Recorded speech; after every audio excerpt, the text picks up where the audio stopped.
అందరికీ నమస్కారం. Welcome to MMC farming.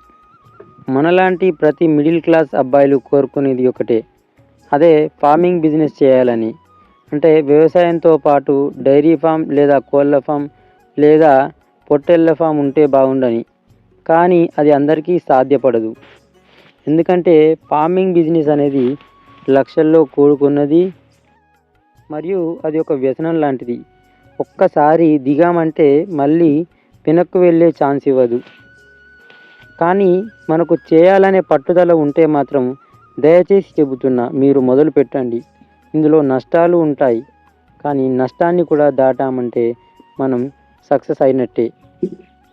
కొత్తగా పొట్టేళ్ళ ఫామ్ పెట్టాలనుకునేవారు దయచేసి ఈ వీడియోని పూర్తిగా చూడండి.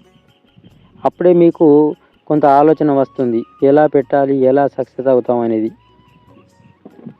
మొదటి పాయింట్, పొట్టేళ్ళు పెట్టేవారు దయచేసి అతిపెద్ద మిస్టేక్ షెడ్ ఖర్చు చేయడం.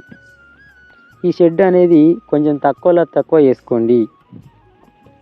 పొట్టేలు సెలక్షన్ తెలియకపోవడం సెకండ్ది. మూడో పాయింట్ అనేది ఒకేసారి 100-200 తీసుకొచ్చి సరైన మెయింటెనెన్స్ లేక అవి చనిపోవడం లేదా మధ్యలో ఆపేయడం. నాలుగవది, వాటికి వచ్చే రోగాలను మనం గుర్తించలేకపోవడం. మళ్ళీ మెడిసిన్స్పై అవగాహన లేకపోవడం.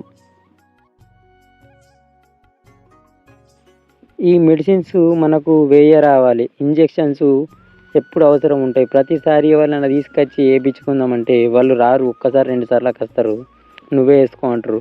సో మినిమం ఆ ఇంజెక్షన్ వచ్చేటట్టు ఉండాలి. ఐదో పాయింట్ ఏంటంటే దీనిలో మార్కెటింగ్ తెలియకపోవడం అతిపెద్ద సమస్య. ఎందుకంటే మనం 6,000 7,000 పెట్టి పిల్లల్ని తీసుకొస్తాం. ఒక 4-5 నెలలు వాటిని మేపి అమ్ముతాం. కానీ దళారులు వాటిని తక్కువ ధరకు అడుగుతారు. మనం తీసుకొచ్చిన రేటుకు మరీ తక్కువ అడుగుతారు.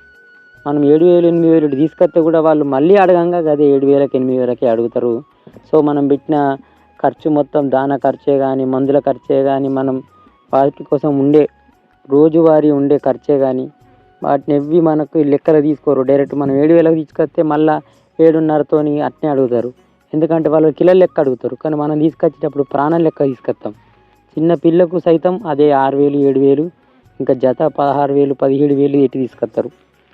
సో ఈ సొంతంగా మార్కెటింగ్ చేసుకోవాలి మనమే. అట్లయితేనే కొంచెం లాభం ఉంటుంది. ఈ దళారులకు బల్క్గా ఒక్కసారి ఇస్తామంటే మాత్రం వాళ్ళు మనల్ని లాస్ చేస్తారు.